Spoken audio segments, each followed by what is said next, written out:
بسم اللہ الرحمن الرحیم۔ حضور صلی اللہ علیہ وسلم کی پیدائش سے پہلے ساری دنیا میں بہت زیادہ گمراہی پھیلی ہوئی تھی۔ عرب میں تو لوگ بت پرستی کے اتنے عادی بن چکے تھے کہ وہ جب بھی سفر پر جاتے تو اپنے ساتھ اپنے بتوں کو بھی لے کر جاتے تھے۔ ان میں گمراہی اور جہالت اتنی زیادہ تھی کہ وہ اپنی لڑکیوں کو زندہ دفن کر دیتے تھے تاکہ کسی کو اپنا داماد نہ بنانا پڑے۔ اس گمراہی کے دور میں حضور صلی اللہ علیہ وسلم کی لیکن پیدائش سے 50 سال پہلے ہی سے آپ صلی اللہ علیہ وسلم کے لیے ماحول تیار کیا گیا۔ روایتوں میں آتا ہے کہ زمزم کا کنواں جو حضرت اسماعیل علیہ السلام کی ایڑیوں سے جاری ہوا تھا، اسے بعد میں ایک قبیلے والوں نے دشمنی میں آ کر بند کر دیا تھا۔ اسی طرح 300 سال گزر گئے اور زمزم کا کنواں اسی طرح بند رہا اور لوگ بھول گئے کہ یہاں مکہ میں کوئی زمزم کا کنواں بھی تھا۔ ایک دن حضور صلی اللہ علیہ وسلم کے دادا عبد المطلب رات میں سوئے ہوئے تھے تو انہیں خواب میں ایک انسان نظر آیا جو کہہ رہا تھا کہ پاک پانی کا کنواں کھودو۔ عبد المطلب ابھی اس انسان سے کچھ پوچھتے کہ اتنی ہی دیر میں ان کی آنکھ کھل گئی اور وہ پریشان ہو گئے کہ آخر یہ کون انسان تھا جو مجھ سے کہہ رہا تھا کہ پاک پانی کا کنواں کھودو، اور یہ پاک پانی کا کنواں کہاں ہے۔ اگلی رات جب پھر سے سوئے تو وہی انسان انہیں پھر سے نظر آیا، وہ کہہ رہا تھا کہ پاک پانی کا کنواں کھودو۔ اب یہ عبد المطلب اس آدمی سے کچھ پوچھتے کہ ان کی آنکھ پھر سے کھل گئی۔ تیسری رات حضرت عبد المطلب نے پھر سے وہی خواب دیکھا تو آج خواب ہی میں اس انسان سے پوچھنے لگے کہ آخر یہ پاک پانی کا کنواں کیا ہے اور کہاں پر ہے۔ اس انسان نے جواب دیا کہ یہ زمزم کا کنواں ہے جو تمہارے دادا اسماعیل کے لیے جاری کیا گیا تھا اور 300 سالوں سے بند پڑا ہے۔ اے عبد المطلب، تم صبح کعبہ شریف کے پاس جا کر بیٹھ جانا، ایک کنواں آئے گا اور ایک جگہ پر 3 بار اپنی چونچ مارے گا، بس سمجھ جانا کہ زمزم کا کنواں اسی جگہ پر ہے۔ صبح عبد المطلب کعبے کے پاس جا کر بیٹھ گئے۔ کئی گھنٹے گزر گئے، دوپہر کا وقت تھا لیکن ابھی تک کوئی کنواں نہیں آیا تھا۔ وہ اٹھ کر اپنے گھر کی طرف جانے لگے، تبھی اچانک وہاں ایک کنواں بولتا ہوا آیا اور پھر ایک جگہ پر 3 بار اپنی چونچ ماری اور اڑ گیا۔ عبد المطلب سمجھ گئے کہ وہ زمزم کا کنواں اسی جگہ پر ہے۔ عبد المطلب نے تبھی مکہ والوں کو جمع کیا اور کہا کہ اے مکہ والو، میں زمزم کا کنواں جو ہمارے باپ اسماعیل علیہ السلام کے لیے جاری کیا گیا تھا وہ اسی جگہ پر ہے۔ مجھے خواب میں اللہ کی طرف سے بتایا گیا ہے کہ اس زمزم کے کنویں کو جا کر کھودو جو 300 سال سے بند پڑا ہے۔ یہ سن کر مکہ والے کہنے لگے کہ ارے عبد المطلب، کہاں تم ان چکروں میں پڑ رہے ہو؟ اس زمزم کے کنویں کو بند ہوئے 300 سال گزر چکے ہیں، اب تو وہ بالکل ختم ہو گیا ہوگا، اور اس کنویں کا کیا بھروسہ کہ ہم اس قدر محنت کریں اور پھر ہمیں کنواں نہ ملے، تو ہماری تو محنت برباد ہو جائے گی۔ اتنا کہہ کر مکہ والے اپنے گھروں کو واپس چلے گئے۔ عبد المطلب نے کہا کہ اے لوگو، میں تو یہ کنواں ضرور کھودوں گا، مجھے اللہ پر پورا بھروسہ ہے۔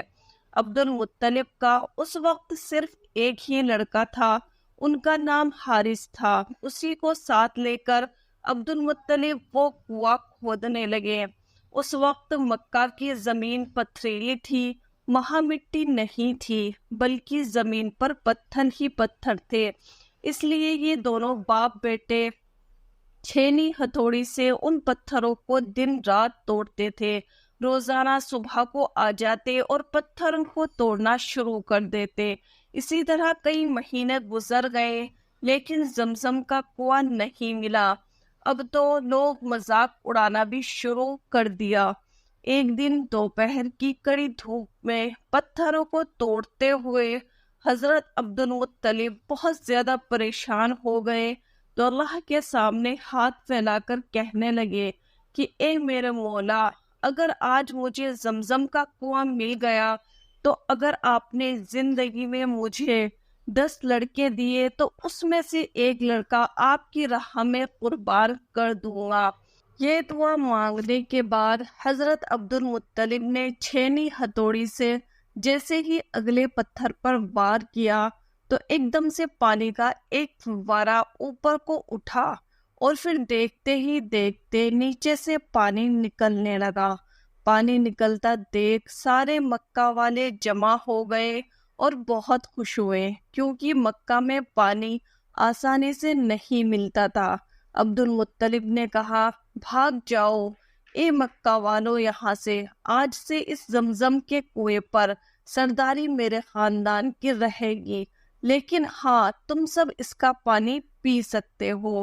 زمانہ گزرتا گیا، حضرت عبد المطلب کو اللہ تعالیٰ نے 15 لڑکے دیے، تو جب سارے لڑکے جوان ہو گئے تو ایک دن عبد المطلب نے اپنے سارے لڑکوں کو جمع کر کے کہا کہ اے میرے بچوں، جب میں زمزم کا کنواں کھود رہا تھا تو میں نے اللہ سے نظر مانی تھی کہ اگر یہ زمزم کا کنواں سب سے آسانی سے کھد گیا تو میں اللہ کی راہ میں ایک لڑکے کو قربان کروں گا۔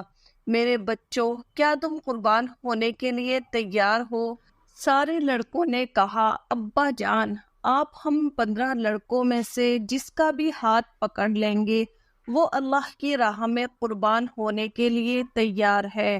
عبد المطلب کہنے لگے کہ میں ایسا نہیں کروں گا، یہ ناانصافی ہوگی، اس لیے میں 15 پرچیاں بناؤں گا اور سب میں لکھوں گا کہ اس لڑکے کو نہیں ذبح کرنا ہے، لیکن ایک پرچی میں لکھ دوں گا کہ اس لڑکے کو ذبح کر دینا ہے۔ اب وہ پرچی جس لڑکے کے ہاتھ میں آئے گی اسے اللہ کے لیے ذبح ہونا پڑے گا۔ سب نے کہا، ٹھیک ہے ابا جان، ہم تیار ہیں۔ پرچیاں بنا کر لٹائی گئی، سارے لڑکوں نے اپنی اپنی پرچیاں کھولیں تو سب کے میں نکلا کہ اس لڑکے کو نہیں ذبح کرنا ہے، لیکن جب حضور صلی اللہ علیہ وسلم کے باپ حضرت عبداللہ نے اپنی پرچی کھولی تو اس میں لکھا تھا کہ اس لڑکے کو ذبح کر دینا ہے۔ ذبح والی پرچی حضرت عبداللہ کے ہاتھ میں دیکھ کر عبد المطلب بھی تڑپ اٹھے، کیونکہ حضرت عبداللہ لڑکوں میں سب سے چھوٹے تھے اور بہت زیادہ خوبصورت تھے۔ عبد المطلب اپنے سارے لڑکوں میں سب سے زیادہ عبداللہ سے محبت کرتے تھے، اور مکہ والے بھی حضرت عبداللہ سے ان کی شرافت کی وجہ سے بہت محبت کرتے تھے، لیکن عبد المطلب سردار آدمی تھے، اس لیے اپنی زبان سے پیچھے نہیں ہٹ سکتے تھے۔ ایک چھری اٹھائی اور عبداللہ کو ذبح کرنے کے لیے کھڑے ہو گئے۔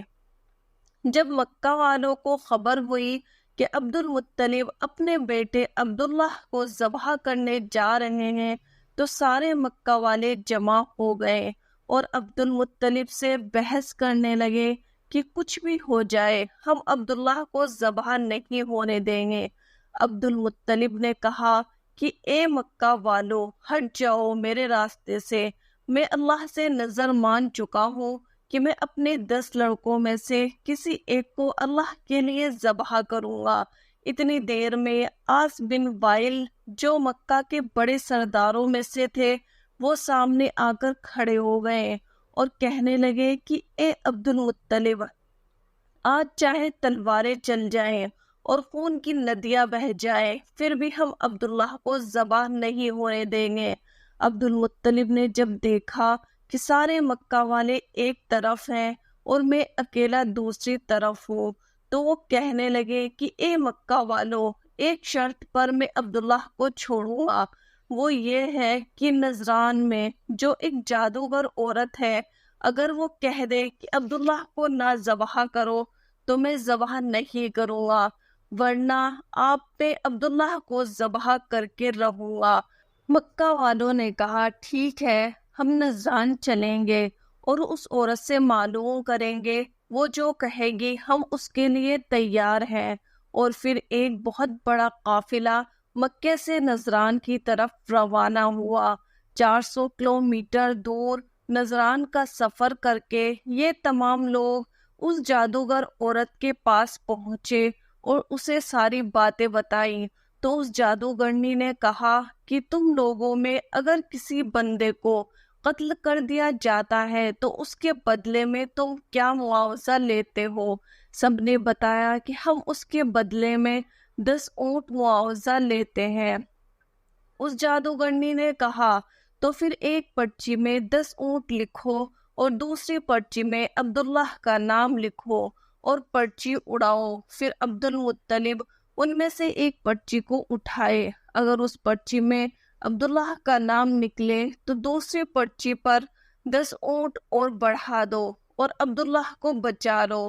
اس طرح سے جب تک عبداللہ کا نام نکلتا رہے تب تک دوسری پرچی پر 10 اونٹ بڑھاتے جاؤ، اور جب کھلنے والی پرچی پر اونٹوں کا نام نکل آئے تو عبداللہ کو بچا لو اور اتنے اونٹوں کو ذبح کر دو۔ سارے لوگوں کو یہ فیصلہ بہت پسند آیا اور پھر مکہ واپس آ کر پرچیاں بنائی گئی۔ حضرت عبد المطلب نے اپنے 100 اونٹ صفا پہاڑ کے پاس لا کر کھڑے کر دیے اور دوسری طرف حضور صلی اللہ علیہ وسلم کے باپ حضرت عبداللہ کھڑے ہو گئے۔ پرچیاں بنا کر اڑائی گئیں تو عبد المطلب نے جب پرچی کھولی تو اس میں لکھا نکلا کہ عبداللہ کو ذبح کر دو۔ یہ پڑھ کر دوسری پرچی پر 10 اونٹ بڑھا دیے گئے اور دوبارہ پرچی اڑائی گئی تو پھر سے عبداللہ کا نام نکلا۔ یہ دیکھ کر دوسری پرچی پر پھر سے 10 اونٹ بڑھا دیے گئے، کرتے کرتے 90 اونٹ بڑھا دیے گئے، کیونکہ ہر بار حضرت عبداللہ ہی کا نام نکلتا جا رہا تھا کہ انہیں ذبح کر دو۔